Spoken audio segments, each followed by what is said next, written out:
Привет всем! Недавно Чингук провел прямую трансляцию, которую позже удалили. Многие считают, что компания заставила его это сделать. Смотреть ее было невероятно больно, но в то же время, казалось, это того стоило, потому что мы увидели, какой он замечательный. Теперь же видеть всю ненависть, которую он получил просто за то, что был самим собой, еще более душераздирающе. Он не сказал и не сделал ничего плохого. Он просто показал себя таким, какой он есть, красиво улыбаясь, но при этом скрывая множество эмоций и чувств.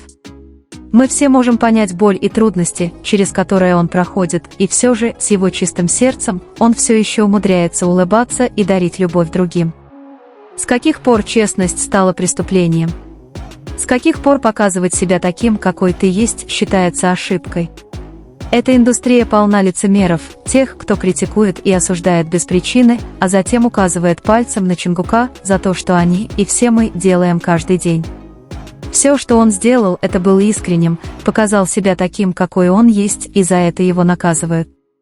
Я так ненавижу эту индустрию, и все те, кто притворяется, что устанавливает стандарты добра и зла, когда сами не следуют установленным ими правилам.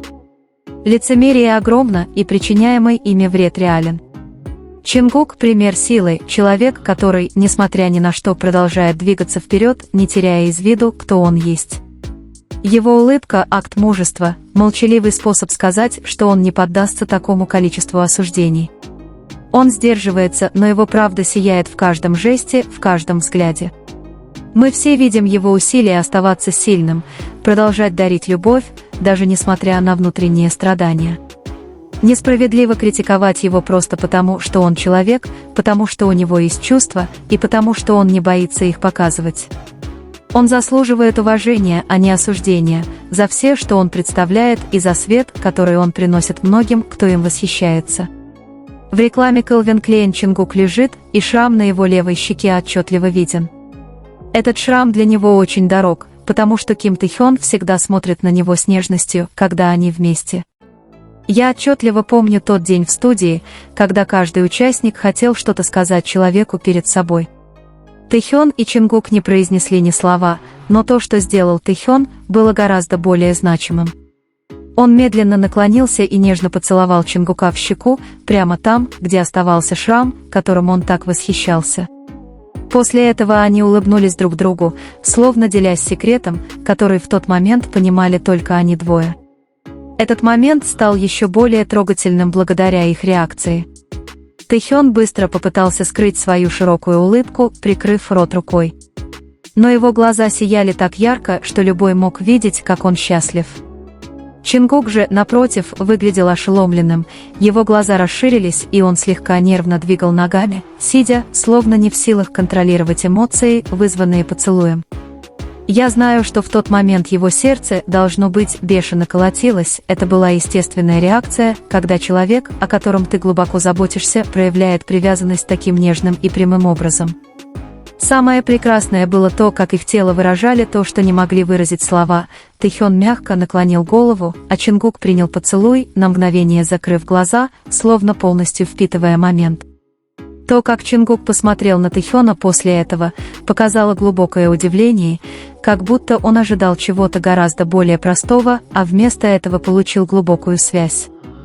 Химия между ними не требовала сложного объяснения, она была очевидна в том, как они двигались вокруг друг друга и как смотрели друг другу в глаза, даже когда в комнате находились другие люди. Другие участники добавили очарование этому моменту. Шуга и Джей Хоуп между делом упомянули, что поцелуи в щеку – это для них обычное дело. Что-то, что, по их словам, мы всегда делаем дома, как едим каждый день. Это утверждение подтвердило, что привязанность между Тэ-хёном и Чингуком не была показухой, это было частью их повседневной жизни.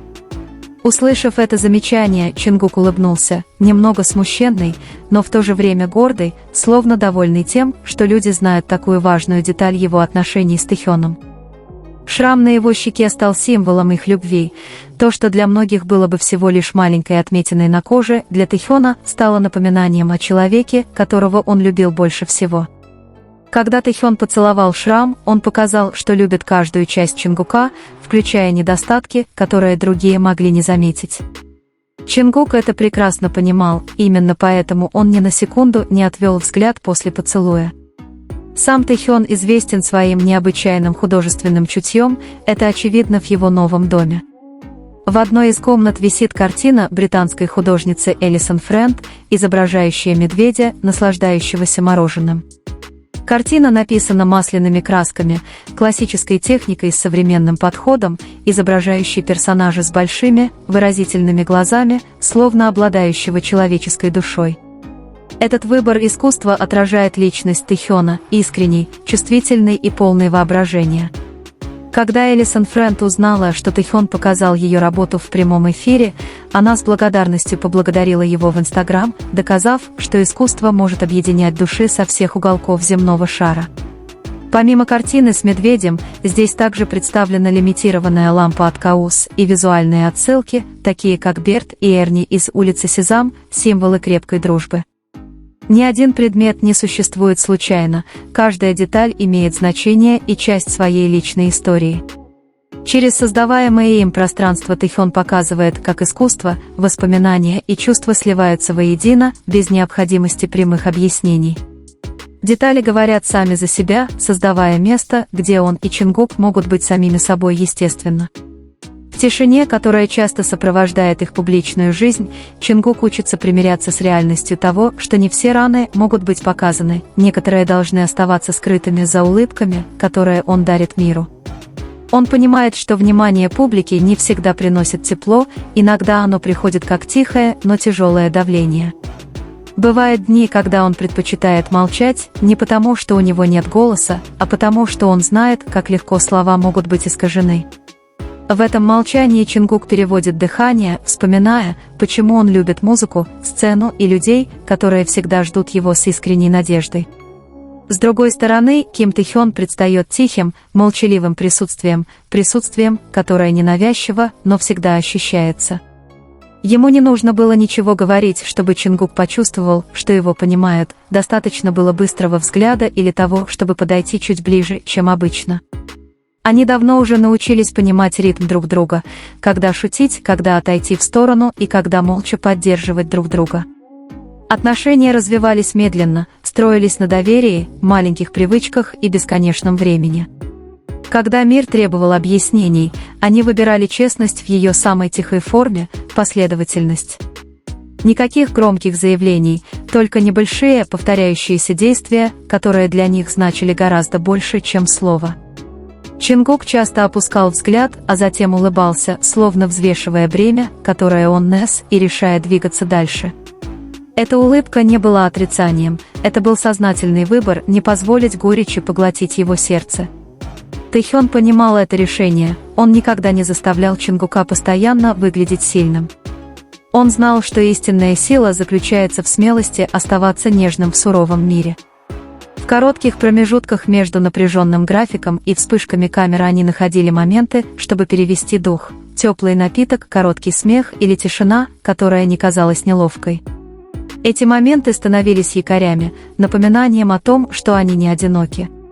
Шрам на щеке Чингука, часто незаметный для окружающих, стал для Тэхёна символом целостности, знаком того, что любовь не требует совершенства. Он любил Чингука таким, какой он есть, со всеми историями, написанными на его коже и душе. Чингук ясно чувствовал это принятие, ему не нужно было объяснять свое прошлое или свои страхи. С Тэхёном он просто присутствовал, и этого было более чем достаточно. Давление индустрии часто пыталось изменить их, сделав их более приемлемыми версиями самих себя, но оба отказались потерять свою истинную сущность. Они научились различать конструктивную критику и то, от чего нужно отпустить шум. В процессе Чингук стал более спокойным человеком, не застрахованным от боли, но мудрее в ее преодолении. Он понял, что не все должны его понимать, самое важное – не предавать самого себя. Тэхён со своим художественным чутьем часто напоминал ему, что жизнь не всегда должна быть трудной, что красоту можно найти в простых вещах. Они оба разделяют одно и то же убеждение – любовь не нуждается в доказательствах словами. Она живет в непрерывности, в выборе оберегать друг друга, даже когда мир к ним недобр.